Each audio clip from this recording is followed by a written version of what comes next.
অনেক সময় আমরা ফেসবুক চালাতে গিয়ে লজ্জার সম্মুখীন হই। আমাদের ছোট ছোট বাচ্চার কাছে আমাদের ফোন থাকে, অনেক সময় ছোট ছোট বাচ্চারা ফোন চালাতে গিয়ে কিছু খারাপ ফটো এবং সেনসিটিভ কন্টেন্ট চলে আসে। এই ধরনের সেনসিটিভ কন্টেন্ট আর খারাপ পিকচার যেন না আসে এর জন্য একটি গোপন সেটিং আছে, তাই সবাই এই সেটিংটি করে নেবেন। সবাই সেটিংটি করার জন্য স্ক্রিনে লক্ষ্য করুন। তো গাইস, প্রথমে চলে যাবেন ফেসবুক অফিসিয়াল অ্যাপসটিতে। তারপরে দেখতে পারবেন যে এখান দিয়ে অনেক সময় সেনসিটিভ কন্টেন্ট ও সেনসিটিভ পিকচার চলে আসে, যা আমাদের বাচ্চার সামনে পড়লে নিজেরই লজ্জা হয়। তো এই ধরনের সেনসিটিভ কন্টেন্ট বা পিকচার আসবে না কখনো, এর জন্য আপনারা চলে যাবেন উপরে যে থ্রি লাইন দেখতেছেন, এই থ্রি লাইনে আপনারা চলে যাবেন। তারপরে স্ক্রল ডাউন করবেন। স্ক্রল ডাউন করার পরে আপনারা চলে যাবেন সেটিং অ্যান্ড প্রাইভেসিতে। সেটিং অ্যান্ড প্রাইভেসিতে যাওয়ার পর আপনারা চলে যাবেন সেটিংসে।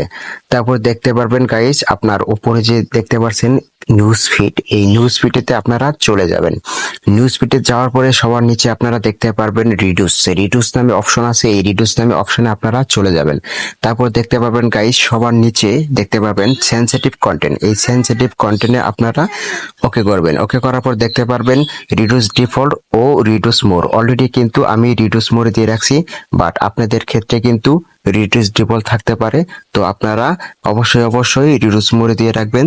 পরবর্তীতে আর এই ধরনের সেনসিটিভ কন্টেন্ট বা পিকচার কখনোই আসবে। ভিডিওটি ভালো লাগলে অবশ্যই পেজটিকে ফলো দিয়ে রাখবেন এবং ভিডিওটি বন্ধুদের মাঝে শেয়ার করে দিবেন।